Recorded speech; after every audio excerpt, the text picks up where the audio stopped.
this is Karen from Mafong, your Agile Evangelist. Welcome back to my channel. In today's video, we will be talking about the things you should do between the first day until 2 months of you joining a new organization as their Scrum Master.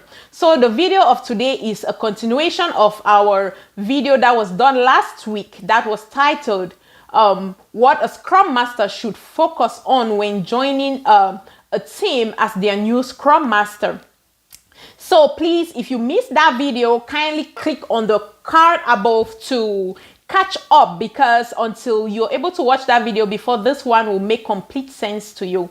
So today we will focus our learning around what you should do, assuming that you're changing jobs, you're joining an organization for the first time, the things you should focus on from day one until around 2 months of you joining that organization that will set you up to successfully add value to your team, add value to the business, and add value to the customers. Now, if this is the first time here, thank you so much for joining, and you're very welcome. Please, just so that you're in sync of what we do here every week, kindly click the subscription button and turn on the notification bell so that you will stay in sync of our weekly uploads. If you appreciate this content, our vision, also go ahead and like, share with your friends, and drop your comments so that we all can continue to learn and grow as this one big happy Agile family. Thank you so much. Now let's get started. What should you focus on when you just join a new organization as their Scrum Master? In addition to everything we talked about last week in our previous video, you will also have to add this to it. So remember, just as a quick recap, we talk about you focusing on building your trust and learning last week. So for more information, please click on that video for last week just to catch up. So in addition to you learning about the product, your stakeholders, that is your core team members and your extended team members, in addition to you learning about their current processes, their tools and techniques, you also want to learn about the organization. Yes. So what exactly should you narrow your learning on out of the bigger perspective of the organization? So I have succeeded in crafting out some few bullet points that will summarize what you should focus your learning on between day 1 to about 2 months of you joining that organization as their new Scrum Master. The very first thing you want to learn is the organization's vision, their mission, and their strategies. So I know during the interview process, in the process of you getting yourself ready for the interview, people would usually just, dash on the company's website to read about their mission, their vision, and things like that. But once you join that organization, you don't just want to just know it as a theory. You want to really understand what the mission and the vision is, and their strategies that they've put in place in accomplishing their mission and working towards achieving their vision. So a good place to start would be to identify your hiring manager, the person who hired you, to ask the person to help walk you through their business roadmap. Ask them to walk you through their vision, their mission, and the strategies they've put in place as an organization to accomplish all their mission and their vision. And another thing too is you want to ask them to help you educate you on how what you will be working on, the product you will be developing, fit into this overall company mission. You see, that way it will give you a clear understanding on how you're adding value, on how and how your input is affecting the business as a whole. Yes, so that's the first thing you want to learn about. Learn about their mission, their vision, and the strategies. The second thing you want to learn about is to learn about the company's values. Yes, because sometimes you see companies that just have values on papers, on walls, everywhere, but Once you join the organization, you really want to understand what their values are, what the company stands for. And you also want to understand if they are truly living by those values. Because writing down these values on a piece of paper on their walls is one thing, but to live by those values is another thing. So you want to understand what their values are, what they stand for, what makes them tick, and understand as well if they are truly living by those values. So when I'm talking about values, I really mean, just like in Agile, you see individuals and interactions over processes and tools. You see working software over comprehensive documentation and things like that. In Agile values is the same thing. That's what I mean as the company values. What are their values, and are they living by those values? If you along the line realize that they just talk and not do, yeah, you know that you are in a deep mess already. You have a lot of work to do. But if you find that they are an organization that are living by their values, you would know that you are in a good place, because it means that it's an organization that have integrity, because they're actually backing their words with action. Yeah, so that will be the second thing you want to learn. The third thing you want to learn is to understand their structure, the organizational structure. That is, how is the organization structured in terms of hierarchy, and how does communication flow from top to bottom? How does communication flow across? Are they structured in a T-shirt way? Do they have a flat curve? Is communication difficult to get to the influential people in the organization, or is their organization structured in a way that you can easily pass across information that will help make decisions quickly? So that's something you would want to learn, because learning that will help you know how you're rolling up your information or communication to those that have some stake on your project. So that's something that will really be important for you to find out. And the next thing you want to understand is you want to learn how agile the organization is. You want to learn their level of maturity already. Because we have 5 levels of maturity. Most of the time, you commonly find organizations that say that they are already agile. Most of the time you find them around level 3. Please, if you are not sure what the 5 levels of agile maturity is, I'm going to drop a link in the description box that you can follow to learn about the 5 stages of agile maturity. If you go to an organization where everything has to go through the executive, it's all about executive decision making. If the executive is not there, nothing can happen. Okay, that's level 1. Then you know that you are in a deep mess. You have a lot of work to do. But most of the time, you commonly find organizations that are around level 3. And again, for you to get to level 5 level of maturity, it takes time.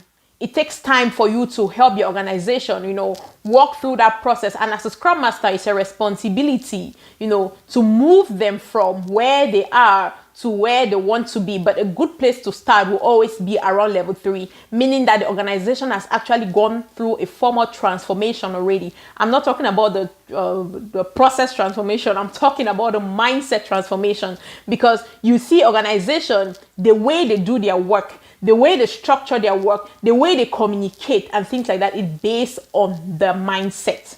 Everything that happens around the organization is usually based from the mindset. So most of the time, if the organizations have not actually truly gone through agile transformation in a mindset perspective, that's when you will find a lot of dysfunctional teams and anti-patterns and things like that. It will be really difficult for you to come in as a Scrum Master and impact the organization. Most of the time, it's always a good place to always start is around level 3, level of maturity. Yes, so the key is that you want to understand where they are with their agile journey, until you get that understanding before you will understand, how to come in and help them. And again, a good place to start my recommendation would be to discuss with your hiring manager. And you discussing with your hiring manager, you ask them if there are other people that he or she can recommend to you, that you can get to talk to them to learn about the agile practices and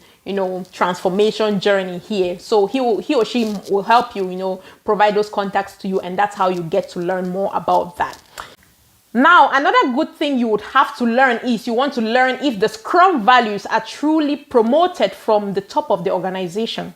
Yes, that's also really important because as you may know, it is very difficult for Scrum to succeed in an organization if it's just a selective transformation. That is, let's say, for example, if only team members are practicing Scrum, that way it would hardly ever be a mindset thing.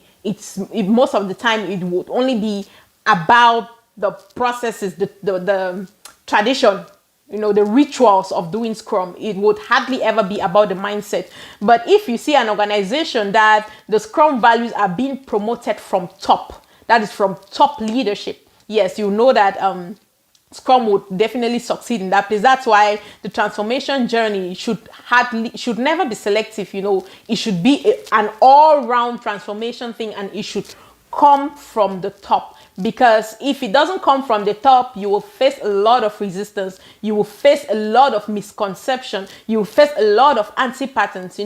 So you want to understand if the top is actually promoting the Scrum values. So again, you know what the Scrum values are. I mean, the respect, focus, openness, courage, and commitment. Are the leaderships in that organization promoting these Scrum values throughout the organization? That's something you want to learn. If that's not happening, you want to understand why it's not happening and figure out how to come in and help them. Another very interesting thing you want to learn is some of the common organizations challenges, like their immediate pain points that you can use Scrum to help fix them.